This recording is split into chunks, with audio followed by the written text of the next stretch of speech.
As early man tries to understand the natural forces working around him, it makes sense that he would personify these forces and give them names. And perhaps there was a period in history where early man knew that these names were merely symbols and signs to signify the natural forces. But over time, this changed, and the symbols became personified, they became real entities that people believed in. The old Irish religion was much like comparative early religion across Europe. It had many gods and goddesses who interacted with, favoured, and even had children with human beings. The stories of their feats and adventures became the living myth, the common ethos and the collective story of the people. While the belief might have originated by personifying natural forces, over time the unseen forces became very real and living entities in the minds of the people. With the advent of Christianity, these great gods would be made smaller and smaller until eventually becoming the little people, the fairy folk who lived in the hills.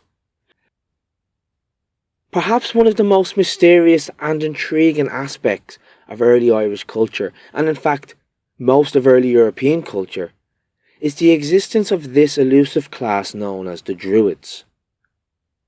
They're mysterious because we know so little about them. They wrote nothing down themselves. We think because they believed the written word could be corruptible and that knowledge should be passed down orally from master to pupil. And they were intriguing because we cannot avoid the impact or the influence that this elusive class had on early European history. All of the writings we have about them come from foreign, usually Greek or Roman writers.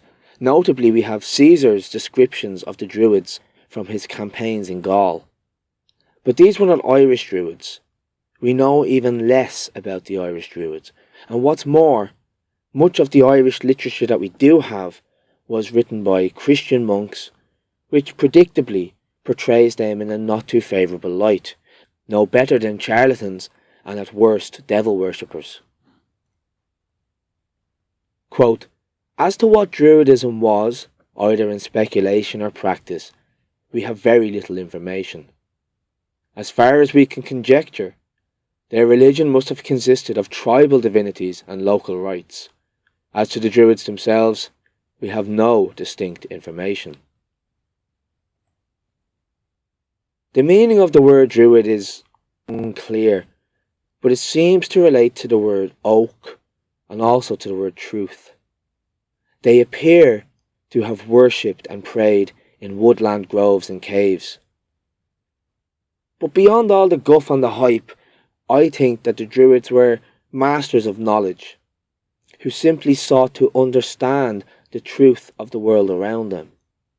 The first philosopher-scientists, they stood out from the rest of the people because they had been given the necessary mental tools to understand nature, psychology, and the physical universe. But we cannot ignore that they are invariably associated with magic, seeing of ghosts, conjuring spirits, and supernatural occurrences. Perhaps this is the uneducated or the uninitiated common people's way of understanding what are essentially scientific and psychological processes that the Druids were engaged in. James Bonwick says in Irish Druids and Early Irish Religions, "It would be interesting to know if these seers of Ireland regarded the ghosts with an imaginative or a scientific eye. Could they have investigated phenomena with a view to gain a solution to the mysteries around them? It is as easy to call a Druid a deceiver as a politician a traitor, a scientist a charlatan, a saint a hypocrite." In earlier times we know that the functions of judge, poet and priest were combined into this one office of Druid. There was no separation of religious and civil affairs, especially when it came to public ceremonies, whether it be the inauguration of a king, the pronouncement of a true judgment, the prediction of victory in battle, being a witness to marriage and presiding over death ceremonies. The Druid class were the learned spiritual elders whose blessings and guidance were constantly relied upon. We know they must have been highly intelligent. Their advanced mathematics and astronomical observations can still be found as testament to their brilliance in the numerous standing stones and passage tombs that are aligned to the rising and setting of the sun at specific times of the year. These astronomical alignments shed light on their beliefs. We know that certain sites were used at certain times of the year, for example Newgrange in the winter solstice, and on the hill of Tara, the megalithic mound known as the Mound of Hostages lights up with the morning sun on November the 1st, for millennia a site for celebrating Samhain or Halloween. We also know that the movement of the sun through the seasons was very important to them.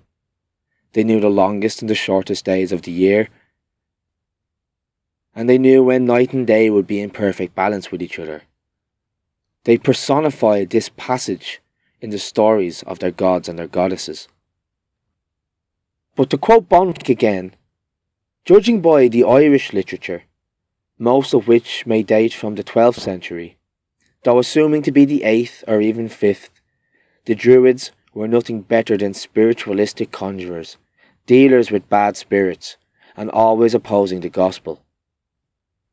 We need to be careful of such reports, originating as they did in the most superstitious era of Europe and reflecting the ideas of the period.